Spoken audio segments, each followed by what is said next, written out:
You probably all agree with me that this is a very nice road. It's made of asphalt.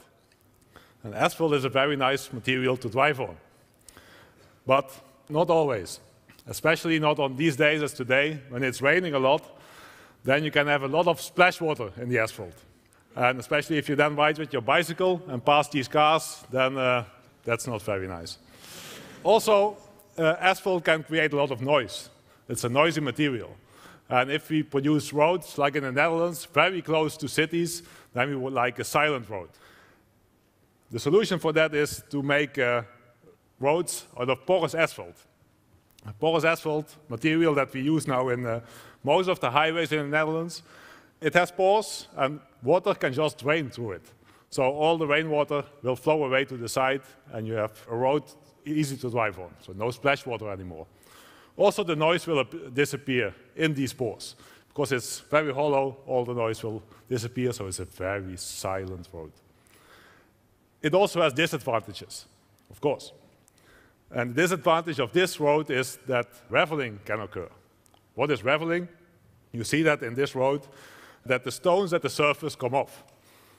First you get one stone, then several more, and more, and more, and more, and more, and then they...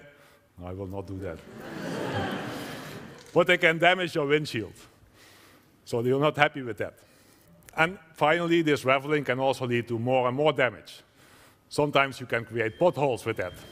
Ha, he's ready.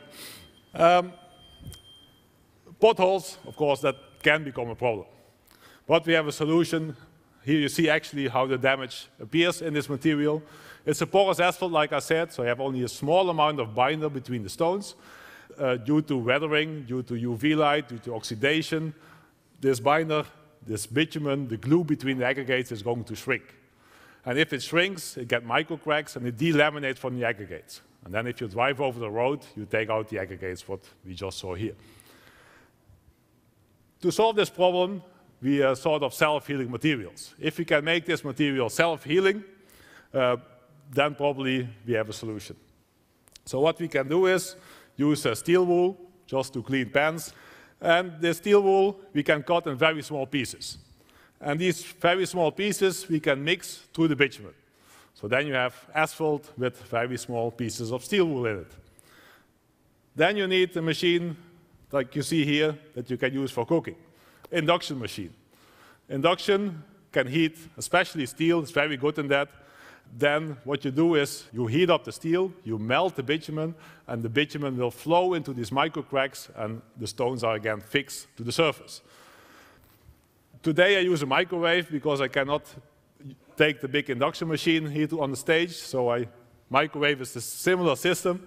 So I put the specimen in, which I'm now going to take out to see what happened. So this is the specimen coming out now. So I said we have such an industrial machine in the lab to heat up the specimens. We tested a lot of specimens there, and then the government, they actually saw our results, and they thought, well, that's very interesting. We have to try that. So they donated to us a piece of highway, 400 meters of the A58, where we had to make a test track to test this material. So that's what we did here. You see where we're making the test road. And then, of course, this road will last several years without any damage. That's what we know from practice. So we took a lot of samples from this road, and we tested them in the lab. So we did aging on the samples, did a lot of loading on it, healed them with our induction machine, and healed them and tested them again. Several times we can repeat that. So actually the conclusion from this research is that if we go on the road every 4 years with our healing machine, this is the big version we have made to go on the real road. If we go on the road every 4 years, we can double the service life of this road, which of course saves a lot of money. Well, to conclude, I can say that we made a material using steel fibers, addition of steel fibers, using induction energy to really increase the service life of the road, double the service life you can even do, so it will really save a lot of money with very simple tricks. And now you're of course curious if it also worked. So I still have the specimen here. It's quite warm. Actually, it still has to cool down first before I can show you that the healing works. But I will do a trial.